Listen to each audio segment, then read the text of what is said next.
Children, ఈరోజు మీరు మన పాఠశాల యొక్క పేరేమి?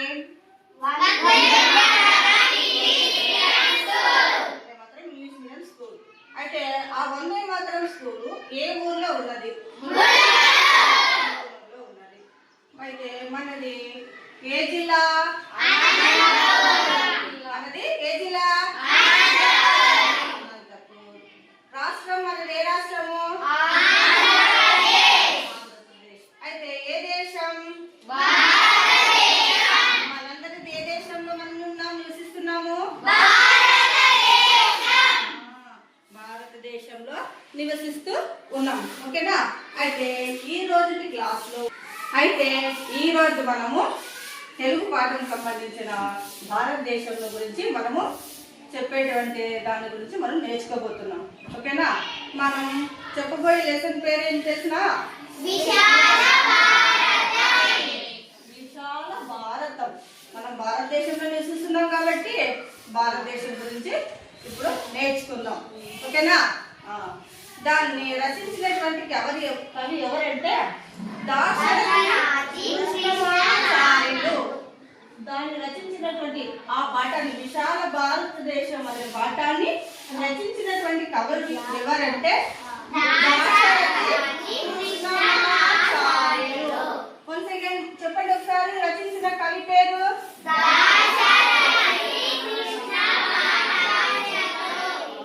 ఆ కవి మనకి భారతదేశంలో మనం ఎలా ఉండాలి, ఎలా ఉండకూడదు అని చెప్తా ఉన్నాడు. ఆ విధంగా మనము కవి చెప్పడంతో పాటు మనము కూడా పాటించాలి కొన్ని విషయాలు. అప్పుడే మన దేశం యొక్క బాగా ఉంటుంది. ఓకేనా? సరే, ఈరోజు మనము ఫస్ట్ పోయంని నేర్చుకుందాం. దాశరథి కృష్ణమాచార్య రచించినటువంటి తొలి పాట. విశాల భారతదేశం మనది,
ఈ విధంగా మనకు తెలియపరిచినాడు కదా. దాని యొక్క భావం కూడా మనం ఒకసారి నేర్చుకుందాం. ఓకేనా? భారతదేశం ఎంత విశాలమైనది అంటే చాలా విశాలమైనది. ఓకేనా? చాలా పెద్దది మన భారతదేశం. ఇది ఎవరికి? హిమాలయాలకు ఇది నిలయమేది. ఓకేనా? ఇది హిమాలయాలకు పుట్టినిల్లు అంటది భారతదేశం, మన భారతదేశం. ఓకేనా? ఇది మన హిమాలయాలకు పుట్టినిల్లు అంటది. విశాలమైన ఈ దేశంలో పుట్టిన ప్రజలంతా విశాల హృదయంతో కలిసి మెలిసి ఉండాలి. మతాలు వేరైనా భాషలు వేరైనా మనమందరం ఎవరము ఫస్ట్ పద్యంలో చెప్తాను చూడు. ఇక్కడ మన ఇలాంటి దేశంలో హిమాలయాలకు నిలయమైనటువంటి ఈ దేశం మన భారతదేశం ఎలా ఉండాలి? ప్రజలంతా విశాలమైన హృదయంతో, హృదయం అంటే మనది మనస్సు, విశాలమైన హృదయంతో మనము మెలగాలి. సరేనా? ఇప్పుడు మనమంతా ఎలా ఉండాలి? కులాలు మతాలు భేదాలు ఏమి ఉండకూడదు. అంతా ఇండియన్స్ భారతీయులంగా కలిసిమెలిసి ఉండాలి. ఎలాంటి హృదయంతో ఉండాలి? విశాల హృదయంతో మనం కలిసిమెలిసి ఉండాలి. ప్రజలంతా మనమందరము, మనతో పాటు మన భారతదేశంలో ఉన్నటువంటి ప్రజలందరూ కూడా ఈ విధంగా కలిసిమెలిసి ఉండాలి. సరేనా?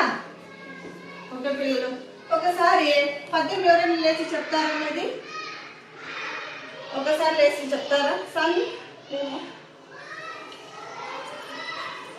ఒకసారి విశాల భారతదేశం మనది, విశాల భారతదేశం మనది, హిమాలయాలకు నిలయమిది, హిమాలయాలకు నిలయమిది. ఇలాంటి దేశంలో ఇలాంటి దేశంలో ప్రజలంతా విశాల హృదయంతో మెలగాలి. మతాలు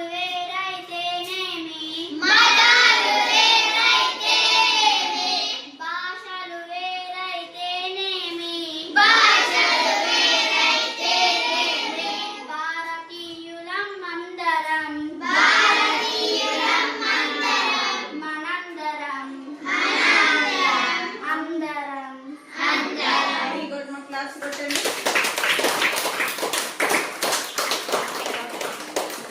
ఈ పద్యాన్ని మిగిలిన చిల్డ్రన్స్ కూడా బాగా రాగయుక్తంగా పాడాలి, నేర్చుకోవాలి. ఓకేనా? రేపటి రోజున నేర్చుకొస్తారా? నేర్చుకొస్తారు కదా?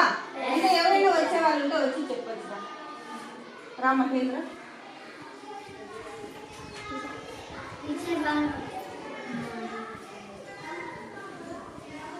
విశాల భారతదేశం మనది, హిమాలయాలకు నిలయమిది, ఇలాంటి దేశంలో ప్రజలంతా విశాల హృదయంతో మెలగాలి. మనమంతా మతాలు మతాలు వేరైతేనేమి, భాషలు వేరైతేనేమి, భారతీయులం అందరం, మనమందరం అందరం. Very good. క్లాస్ పోతాను. భారతదేశం మనది, హిమాలయాలకు నిలయమిది, ఇలాంటి దేశంలో ప్రజలంతా విశాల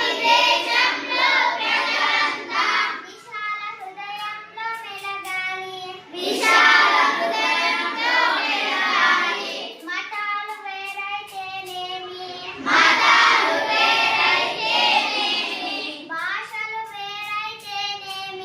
భాషలు వేరైతేనేమి, భారతీయులం అందరం, అందరం. మరి ఈ విశాల భారతాన్ని రచించినటువంటి కవి పేరు ఏం పేరు?